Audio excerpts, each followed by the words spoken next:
All right. See, I need that. As soon as colleagues come in, they'll be part of this. We're awaiting Senators Cardin, Schumer, and I'm hoping Whitehouse. So we're here today because the clock is ticking on a shutdown of our nation's transportation programs. And we're here today to call on the House to take up and pass the Senate Bipartisan Transportation Bill, which authorizes America's transportation programs for 2 years.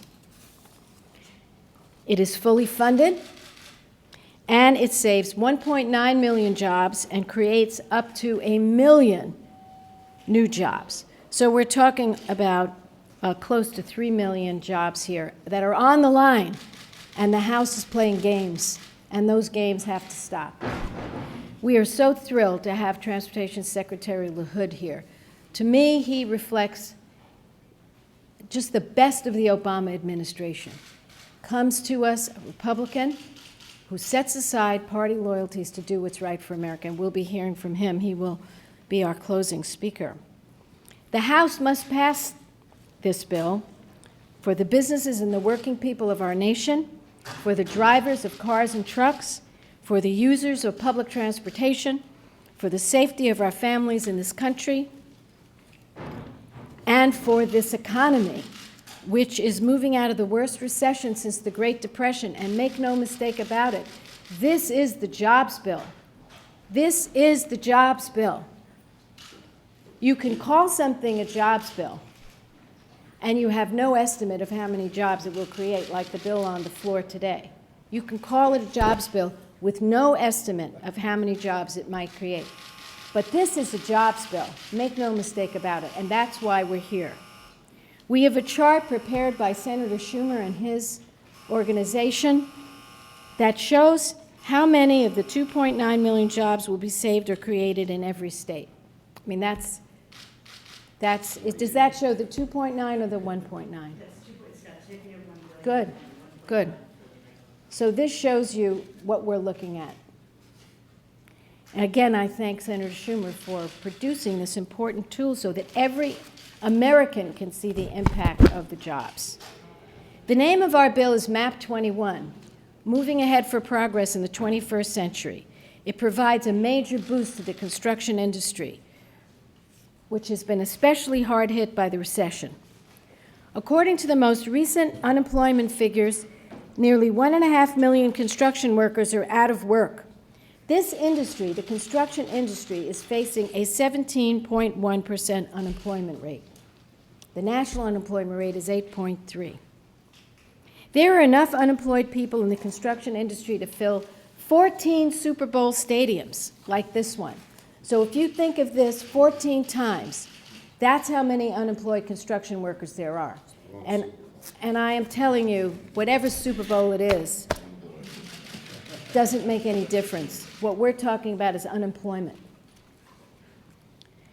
When I was a House member, and we have another House member here, Tip O'Neill was the speaker. And Chuck will back me up. Tip O'Neill wanted to get to 218. And he didn't care who got him there. For example, if he knew something in Chuck's district which gave Chuck a hard time voting, he'd go to Chuck and say, can you help me out with this bill? And Chuck would say, well, really, it's hard for me to do that. I don't think so. And Tip would say, you know what? You vote how you want to vote. I'm going to get the 218. If I have a problem, I'll come back. All Boehner has to do Those were is... the nice conversations. Yeah, right. And I've had the experience with Tip. I had the experience with Jim Wright. And the fact is, if you couldn't be there, they went and got a Republican. It was fine. And they didn't care. Now what seems to matter is, the purity of the vote count. How many Republicans? That's not what we did here in the Senate at all on this bill. We were bipartisan and we got 74 votes. So here's the deal. The House is considering a short-term extension. This is disruptive. It creates uncertainty. We have letters from business people. We have letters from the states. It will create havoc. I just did a press conference. Not a press conference. I did a meeting with all of the various groups, and I have this amazing list I want you to see of the people who worked on this. If you saw this, this is America. This is everyone from the unions to the businesses, everybody in between. They told me they are worried sick. The business people are worried sick because this is the start of the construction season. And they are laying people off. Some of them are at 50% capacity, our businesses. And the state departments of transportation are weighing in. Now, the last point I want to make is about the Ryan budget. And I'm not mincing words on this. The Ryan Republican budget that was released yesterday in the House signals the death knell for transportation. We will be the only country in the world, the only industrialized nation, that doesn't have a national transportation program if Ryan succeeds. So if you put together the Ryan budget, which cuts transportation by more than 50%, along with this notion of these extensions that are not funded, so they're eating into the fund will be zero in December if all we do is extensions. Then you see what the House is up to, and it is bad news. What Ryan does is he gives a huge benefit to the wealthy few. And who pays for it? Everyone who uses our roads, our freeways, our bridges, our schools. I could go on. But you get the point. What we see over in the House is dithering, equivocation, and signals that they want to destroy the transportation program of this country that was put together by a Republican president, Dwight Eisenhower. It's my pleasure to call on Senator Schumer, followed by Senator Begich and Senator Whitehouse. Well, thank you, Senator Boxer. And Senator Boxer has just done an amazing job. You've seen only about 1% of it. Those of us in the caucus have seen it behind the scenes, where she has been relentless for the last 6 months, I would say, making sure that we got a highway bill through the Senate. Her coalition with Senator Inhofe is nothing short of amazing at a time of partisanship. And the effort is well worth it because this is such an important bill. I want to thank Ray LaHood. He has been just an outstanding transportation secretary and another former House member who we served with. I did. I think you did too. Barbara got to the Senate before I did. My colleagues as well, Mark Begich, who has done a great job as head of our steering committee and outreach and can talk to you about his days as mayor, and head of the transportation in Anchorage area, and Sheldon Whitehouse, who has been one of the leading voices on this bill, again, behind the scenes all the time. We've heard him out there in our caucuses and everywhere else importuning us on. So once again in the House, we're seeing the extremist tail wag the dog. Instead of passing a deeply bipartisan Senate transportation measure, the extreme elements of the House GOP caucus want a partisan bill that does things like eliminate public transportation funding and make our roads fundamentally less safe. For months, we've been watching while the House has struggled to approve what Speaker Boehner has called a signature priority, a long-term transportation bill. That's what he said was a signature priority. They've tried every partisan angle, but no matter which way they turn, their caucus is divided. Speaker Boehner should be looking at the Senate bill as a lifeboat. It can rescue him and his top priority for Congress. And Senator Inhofe, best I can tell, is far to the right of Senator Boehner. So he'd sort of end up nicely in the middle of this fine proposal that Senator Boxer and Senator Inhofe put together and passed the Senate, I believe it was, with 75 votes had Frank Lautenberg been there. So it would have had 3/4 because he announced he was for it but had to go to a funeral. So, mark my words, if the Senate bill is put on the floor, it will pass overwhelmingly. And I would bet it would get a majority of Republican votes. So what the heck is Speaker Boehner afraid of? He should not go back to the days like with the payroll tax cut, where he's letting a number, he should not go back to the days of the payroll tax cut or debt ceiling, where he allows his far right to lead him right over the cliff. Now, what is he doing? Instead of putting this great product, bipartisan product, on the floor, he's demanding another month to try and whip the most extreme members of his caucus into line. I doubt it's going to work if you look at past history. Instead of passing a bipartisan transportation bill immediately, one that'll create or save 3 million jobs, and I do not like the Cowboys. That's why I commented. Where's the map? Next one. And this, as Mark Begich has very astutely pointed out to me, we made it, so I take the blame. It shows the job numbers in 48 of the 50 states. The updated chart with the two newest states, number 49 and 50, is shortly going to be here. But we were saving money. Yeah, I like it. This is left over from 1956. In any case, you can see the numbers. They're huge in every state at a time when we need jobs. So Speaker Boehner is willing to slow down the economic recovery simply to score a partisan victory in the House. He had his chance to put together his partisan bill. He failed and failed again. The game's over. It's time for him to put the Senate transportation bill on the floor and let the House work its will. Thank you very much, and let me just say this. I come from this from two positions and how magic occurs. Look at this. But look how many jobs there are. Almost 19. It's unbelievable. It's like magic. Let me say I come from two ends, and I want to thank Senator Boxer and Senator Inhofe, who's not here, for an incredible bipartisan piece of legislation, and Secretary LaHood, who's been to Alaska and seen our road and transportation issues. But before I came here, I was mayor of Anchorage, which was about half the state's population. I was the chair of the MPO, which is the Metropolitan Planning Organization, which managed these resources. And to be very frank with you, when I was mayor, many times I would wonder, why can we not get our roads moving faster? And we would hear what was happening in Congress. And honestly, from the time when I was mayor, I would not really understand the process. Now, being here, it's kind of given me another view.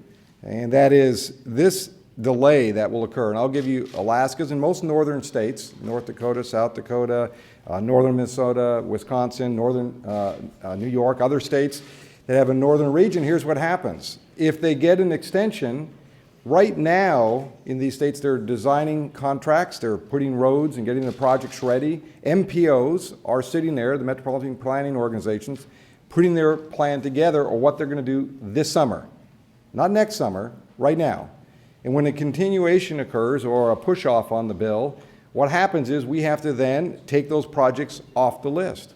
And what happens? Well, the projects don't happen, or they get delayed, they cost taxpayers more money, and you get less for the money because you're now increasing the cost of the project. So my hope is, and I think it was amazing because we heard from the House over and over again, bipartisan piece of legislation. I will tell you, Senator Boxer, Senator Inhofe, two ends of the spectrum, as bipartisan as you get. And as they said, 74-75, with Lautenberg had voted, votes. That is an incredible bipartisan piece of legislation. This is the kind of legislation that I came here to work on as a former mayor, now a U.S. Senator. This is what I hear from mayors all across the country. They want a bill that has some certainty. Contractors want certainty. This bill does it. If you push it off for another 30, 60, 90 days, all you're doing is delaying, costing the taxpayers more money. And I can tell you this from real life experience, having to deobligate projects because we could not get confirmation from Congress on what monies would be available. So, my hope is the House gets on with their job. We have a bill that's in front of them that is up to 3 million jobs, part of them retaining what we have, but also growing jobs. It is an incredible piece of legislation. In a time where the economy is moving in the right direction, why would they want to put a crimp in the economy? Makes no sense at all, other than partisan politics. Again, as a former mayor, you worked with Democrats, Republicans. This bill is clearly what happened. A lot of negotiation, 5 weeks on the floor, a lot of debate, a lot of amendments.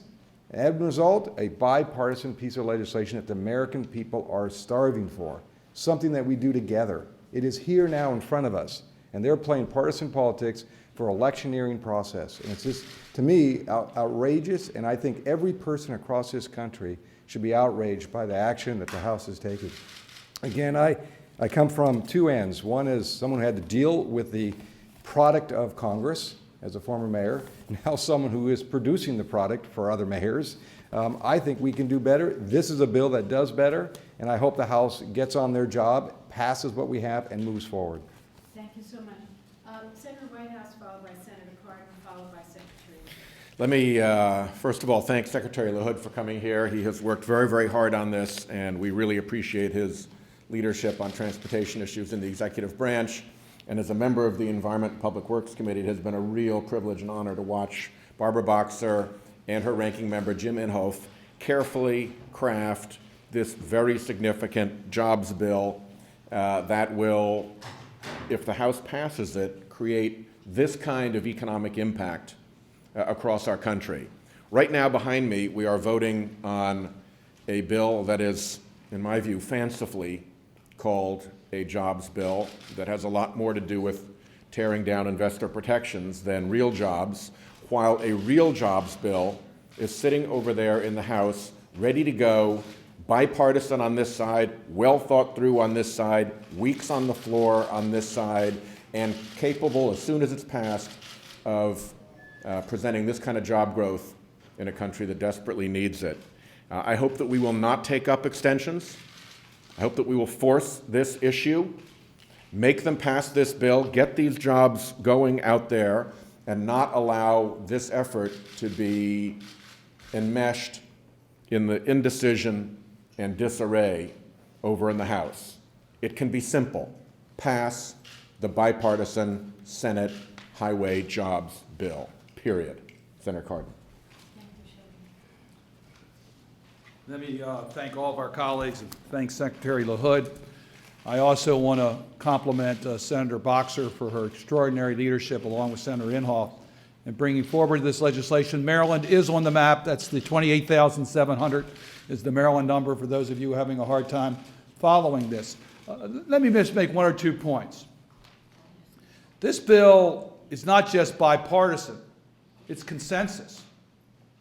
We don't get a lot of consensus bills that move through the United States Senate. We were able to deal with issues that normally divide senators, from how much for transit versus how much for highways. What do we do about transportation enhancement programs? How do we fund this? And we brought this together as a consensus bill. There are no non-germane issues that are attached to this bill. This bill deals with the reauthorization of our transportation programs. As my colleagues have pointed out, which is so important to do any type of planning. You can't plan a project that we have in Maryland. We have several major projects that need to move forward in the transit and highway and bridge areas. You can't do that on a short-term extension. You need to have the predictability of a longer-term reauthorization. And that's what's now over on the House side. One last point. We've seen this number before in the FAA bill, where the House extremists brought us to the closure of the agency, causing a major disruption. We needed a reauthorization of the FAA bill. We need a reauthorization of the Surface Transportation bill. A short-term extension won't do it. And here we have a consensus bill that deals with the issues, supported broadly by all of the stakeholders. I urge my colleagues in the House of Representatives, pass this bill. Let's get on with the business of our nation, create the jobs, and create the transportation system that our people of our nation deserve. Good morning, and I came here really to say 3 things. In the last week, this week, I've been in New Jersey with Senator Lautenberg and Senator Menendez talking about passing the bipartisan Senate bill. Last evening, I was with a group of engineers from around the country talking about the House passing a bipartisan Senate bill. This morning, I was with a group of over 800 cyclists who are here in Washington, and I've asked them to ride their bikes to Capitol Hill on the House side. I said, don't waste your time on the Senate. They've already done their work. Ride your bike to the House side, park your bike outside your congressman's office, walk inside and tell them to pass the Senate bill. So we're going to continue the drumbeat. No extensions. What Senator Begich said is absolutely critical. If the House were to pass an extension, it would be a death knell for states really getting people back to work quickly on projects that need to be done. It'll be impossible to do. I've been to every one of these distinguished senators' states, and I've looked at projects in every one. The last one I was in, it was in Rhode Island. I was with the governor of Rhode Island. And I looked up at a bridge that is falling apart, that if the House does not pass the bipartisan Senate bill, there's a good possibility the work will not begin on this bridge for a long time. Now, why delay it? For the people. This is for the people. This is to put Americans to work, friends and neighbors to work. That's what this is about. If the House passes the bipartisan Senate bill, it becomes a jobs bill. People go to work. No extensions. For one day, I'm asking the House, set aside politics for the good of the people. No politics today. Take the Senate bipartisan bill that was passed with 74 votes. I believe 22 Republicans voted for it. And I congratulate Senator Boxer and Senator Inhofe. I called them to congratulate them. They worked hard on behalf of the people. And 74 senators voted for this. 74 spoke for jobs. 74 spoke for getting America back to work. 74 spoke for getting America's economy moving. That's what this bill does. This is a jobs bill. I've heard a lot of great speeches from people that I used to serve with on the Republican side in the House about putting America to work. The quickest, easiest way to do it is to pass the bipartisan Senate bill. Look at, today's Wednesday. So set aside politics for the next 2 days, take the Senate bill, put a House number on it, send it to the Rules Committee and pass it. It's that easy. And think of how many people will go to work. It's a 2-year bill and it's paid for. No excuses, no politics. This is for America. This is for friends and neighbors. And now's the time to do it. So we can't wait. We can't wait. Now's the time. Thank you to all of you for your leadership. Thank you for passing the bill. Can you stay here if they have any questions? Yeah, sure. Any questions for any of us? Ashley? Yes. Are you saying that the message you want the House to take from this news conference is that you will not accept an extension? Well, what I'm saying, and I'm backed up here by Chuck, who's the leadership, is that we totally agree with the comments of the Secretary. Extensions are a death knell for jobs, and that's our feeling. And all they have to do is take up the bill and pass it. They could do it. I know the rules of the House. No one can fool us. We know what they are. They can pass it in 15 minutes, seriously, plus the 20 minutes for the vote. And it's done. Take it up and pass it. Don't put at risk almost 3 million jobs. Don't put those jobs at risk. And I think the point that the Secretary made about the bridge in Rhode Island, 70,000 bridges in America are deficient. One of the reasons Senator Inhofe is so strong for this bill is he had a constituent who was killed by walking her child underneath a bridge and collapsed on her and killed her. And this is the greatest country in the world. But General Eisenhower became President Eisenhower, and he understood logistics. And he understood if you can't move people and you can't move product, you can't have a great nation. You can't win a war, and you can't have a great nation. And so what the Republicans are doing by flirting with extensions is sending a signal that they don't care about construction businesses, they don't care about construction workers, they don't care about any of this. They don't care about the safety of the bicycle riders or the mother walking underneath a bridge with a child on a path. And we're just not accepting that. Anybody else want to add to that? Yes, sir. Go ahead. Keep on with the hill.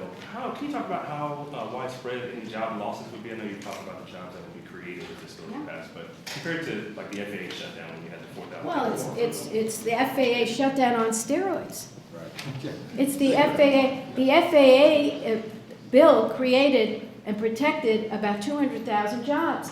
We're talking 3 million jobs. And one of the things that Chuck Schumer asked me to say is that today, if people go up on dpcc.senate.gov, they can get to this map online and put it on any state and find out these numbers. I could tell you, take Senator Begich's state, 18,700 jobs. Let's just take that as an example. Those are 18,700 families. This is the biggest jobs bill we could do or have done all year. It's huge. This is the jobs bill. The bill on the floor, there is no estimate of any jobs being created. We're glad to see more capital go into startups, but there's not even an estimate. This is the jobs bill. And they're sitting on it over there, playing politics with it over there, and the Ryan budget sends a signal that they could care less, and they would rather give $150,000 a year to every millionaire than take care of our nation's businesses and workers. Well, that was a long answer to a short question. I don't care much about this. Yeah. We all know that the House could do this, like you said, in 15 minutes, but the problem is that they seem to just keep forcing this issue. You know, That's their problem. So what about a It's not shutdown ours. at that point? Well, I'm not talking about, there's no reason for a shutdown. All they have to do is take the bill and pass it. Yes. So there's no reason for a shutdown. And so the problem that you define is a made-up problem. I'll say it again. I served in the House for 10 years. Chuck, how many years were you there? 18. Okay, 18. You get to 218. Get to 218. Forget your politics. Forget it. Just get to your number. Get to your number. And do it with both parties. The American people want us to work together. If we ever had that expressed to us in ways subtle and not so subtle, unfortunately, our approval rating is 10% or something like that in Congress because we don't work together enough. What we proved on this bill, and I just want to say to my colleagues, I so appreciate what they said, but there were 4 chairmen involved and many Republicans involved in this. So even though I'm getting a lot of credit because we're the lead committee, remember you had Senator Baucus work with his Republicans. You had Jay Rockefeller work with Kay Bailey Hutchison. You had Tim Johnson and Richard Shelby. It was unprecedented cooperation. So you would think that the House would look at that and say, that's great. You know, they've really had the arguments, had the debate. This bill takes 90 programs down to 30 programs. This is a bill that will allow construction projects to move faster, but still pay attention to all the consequences of a project. This is a really fine bill. And the problem that you've put on the table is their problem. Senator Schumer, may I real quick before you go? I thought you were Is it on this subject? Yes, sir. Senator Reid said yesterday, I think the quote was he wasn't inclined to put any temporary extension on the floor if the House passes that. Democratic aides said that you all have not put your foot down, that there will be no extensions. Look, here's the bottom Where line. are you guys at on that? Is The it bottom line absolutely is no? very simple. Extensions, if you keep extending the bill, as Barbara Boxer has pointed out over and over again, it's a death knell of the bill. Because the trust fund will be gone. Every time you extend it, the trust fund gets lower and lower and will be gone by November, The end of the year. the end of the year. So we think extensions are a very bad idea. Is it off the table? That's how we're leaving it now. We think it's a very bad idea. We urge the House not to do an extension because it's a death of 1,000 cuts of the highway. It's a choice on next Saturday's extension or shutdown. We urge them not to put us in that position. They do Or not America. have to do, look. That is not a choice that is necessary. Period, end of quote. One more time I want to say it. A bipartisan bill. When you get people like Richard Shelby voting for it, and Bernie Sanders voting for it, and James Inhofe and Barbara Boxer voting for it, and I could go on and show you the breadth of support. There is no reason for them to hurt the American people. If they do an extension, they hurt the American people, the working people and the businesses. And I'm just going to close this, but where is that list? Tina, did I give it back to you? Did it fall on the floor or did I? Oh, I don't have it. I just want you to know that the groups that rallied yesterday, I'm going to give you a sense of this. I'm not going to read all of them, but I'm going to give you a sense of the support for the bipartisan Senate bill. U.S. Chamber of Commerce, AFL-CIO. Do you see them together often? No. The American Association of State Highway and Transit Officials, the City Transportation Officials, the Civil Engineers, the General Contractors, the Trucking Association, the Moving and Storage Association, the Sand and Gravel Association, the Natural Resources Defense Council, the AAA, the Associated Equipment Distributors, Union of Operating Engineers, Metropolitan Planning Organizations, Portland Cement, the Association of Counties, U.S. Conference of Mayors, National League of Cities, I'm skipping, American Concrete Pavement, National Auto Dealers, Asphalt Pavement, International Union of Laborers, Owner-Operator Independent Drivers, American Iron and Steel Institute, Concrete Reinforcing, American Highway Users, Transportation Construction Coalition. Partial list. When you see this list, this is America. These are Republicans, these are Democrats, these are independents, these are liberals, conservatives, they're environmentalists, and road builders, and transportation users. I am telling you, this bill reflects the best of what we do here. It is the jobs bill. And we feel, as strongly as we could feel about anything, that we do not want to send a message of doom and gloom to 3 million workers. And we say to Boehner, who has how many jobs at stake in his state?